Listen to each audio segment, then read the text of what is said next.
Welcome to Vada Chennai சமையல். இன்னைக்கு நம்ம சேனல்ல ரொம்பவே ஃபேமஸான ஒரு சாட் ஐட்டம் தான் பார்க்க போறோம். பானிபூரி எப்படி செய்யறதுன்னு பார்க்கலாம் வாங்க. வீடியோக்குள்ள போகிறதுக்கு முன்னாடி நம்ம சேனலை சப்ஸ்கிரைப் பண்ணாதவங்க இருந்தா சப்ஸ்கிரைப் பண்ணுங்க. நம்ம சேனல்ல போடுற வீடியோஸை உடனே பார்க்கணும்னு நினைக்கிறவங்க மறக்காம கீழே இருக்க பெல் ஐக்கனை பிரஸ் பண்ணுங்க. ஃபர்ஸ்ட் நம்ம பூரி ரெடி பண்ணிக்கலாம். அதுக்கு ஒரு பவுல்ல 1.5 கப் அளவுக்கு ரவை சேர்த்துக்கலாம். கூடவே 3 டேபிள் ஸ்பூன் மைதா மாவு,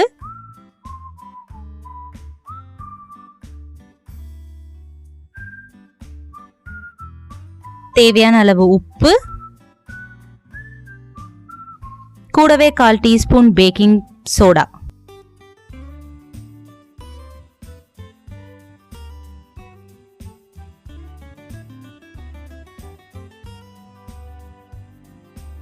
சேர்த்து நல்லா கலந்து விட்டதுக்கு அப்புறமா கொஞ்சமா தண்ணி சேர்த்து நம்ம சப்பாத்தி மாவு பிசைற மாதிரி இதை பிசைஞ்சு எடுத்துக்கலாம்.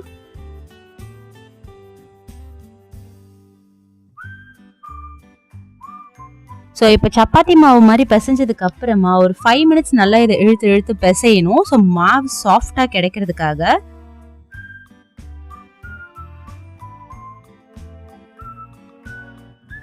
பிசைஞ்சு நம்ம இது மேலே ஆயில் கிரீஸ் பண்ணி ஒரு 30 மினிட்ஸ் இதை ரெஸ்ட் பண்ண விட்டுடலாம்.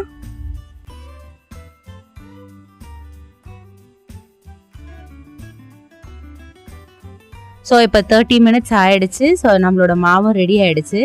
ஸோ இப்போ இந்த சப்பாத்திக்கு மாவு திரட்டுற மாதிரி ரவுண்டாக எடுத்து நம்ம சப்பாத்தி கல்லில் போட்டு திரட்டி எடுக்கலாம்.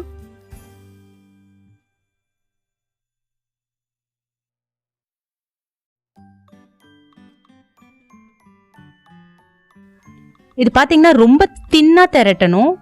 அப்போ தான் உங்களுக்கு பூரி நல்லா கிறிஸ்பியாக கிடைக்கும். ஸோ தின்னாக திரட்டினதுக்கு அப்புறமா ஒரு ஷார்ப் எட்ஜ், நான் இந்த கிளாஸ் யூஸ் பண்ணியிருக்கேன். இந்த மாதிரி ஷார்ப் எட்ஜ் எதுவாக இருந்தாலும் யூஸ் பண்ணி நீங்கள் இதை கட் பண்ணி எடுத்துக்கலாம் ரவுண்ட் ஷேப்பில்.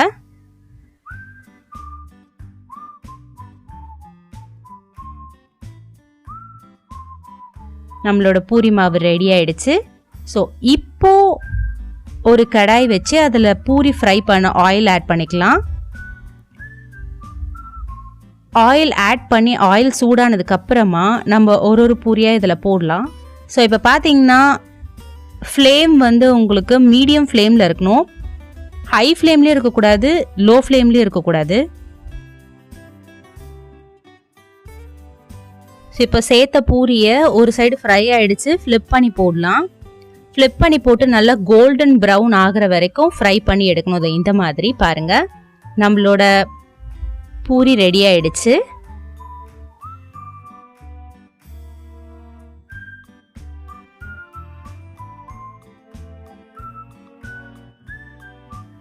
ஸோ இப்போ நம்ம பானி ரெடி பண்ணிக்கலாம்.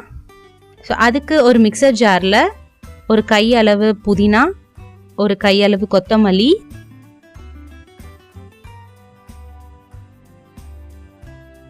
ரெண்டு பச்சை மிளகாய், கூடவே ஒரு துண்டு மாங்காய். நீங்கள் மாங்காய் இல்லை அப்படின்னா மாங்காய் பவுடர் கூட ஆட் பண்ணிக்கலாம். கூடவே ஒரு சின்ன துண்டு இஞ்சி,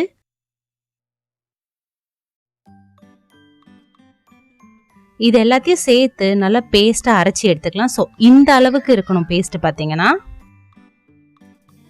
ஸோ அரைச்ச பேஸ்ட்டை ஒரு பவுலில் நம்ம ட்ரான்ஸ்ஃபர் பண்ணிக்கலாம். நம்ம அதில் 1.5 கப் அளவுக்கு தண்ணி சேர்த்து நம்ம கலந்து விட்டுக்கலாம்.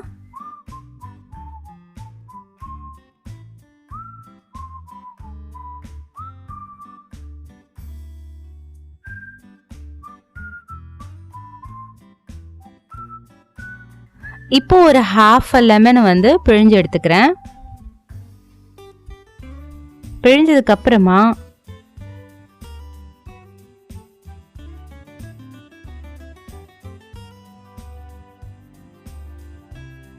கால் டீஸ்பூன் மிளகுத்தூள், அரை டீஸ்பூன் ஜீரகத்தூள், அரை டீஸ்பூன் சாட் மசாலா, கூடவே உப்பு சேர்த்து நல்லா இதை கலந்து விட்டுக்கலாம். நல்லா கலந்து எடுத்தா நம்மளோட பானி ரெடி ஆயிடுச்சு பாருங்க. ஸ்டஃபிங் ரெடி பண்ணிக்கலாம். வேக வச்சு எடுத்த உருளைக்கிழங்க நல்லா ஸ்மாஷ் பண்ணியாச்சு. கூடவே ஒரு சின்ன சைஸ் வெங்காயம் பொடியா கட் பண்ணி சேர்த்திருக்கேன். கொஞ்சமா மல்லித்தழை, தேவையான உப்பு, கூடவே 1/4 டீஸ்பூன் சாட் மசாலா, 1/2 டீஸ்பூன் சீரகத்தூள்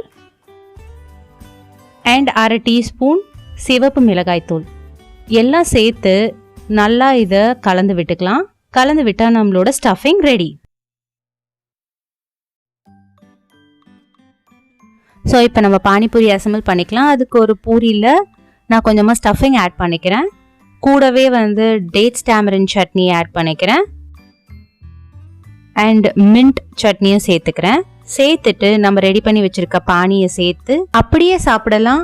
அண்ட் கூடவே கருப்பு கடலை வேக வச்சு சேர்த்து சாப்பிட்டோம் அப்படின்னா இன்னும் ரொம்பவே டேஸ்டியாக இருக்கும்.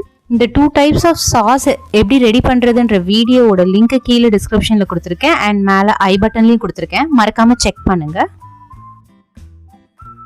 நான் ட்ரை பண்ணுறேன். இது பார்த்தீங்கன்னா ரொம்பவே யம்மியாக இருக்குது. கண்டிப்பாக நீங்கள் வீட்டில் இதை ட்ரை பண்ணுங்கள். ட்ரை பண்ணி பார்த்துட்டு உங்களோட வேல்யூபிள் ஃபீட்பேக் இருந்தால் கீழே கமெண்ட்டில் மறக்காமல் மென்ஷன் பண்ணுங்கள். Thank you and happy cooking with me Rudra.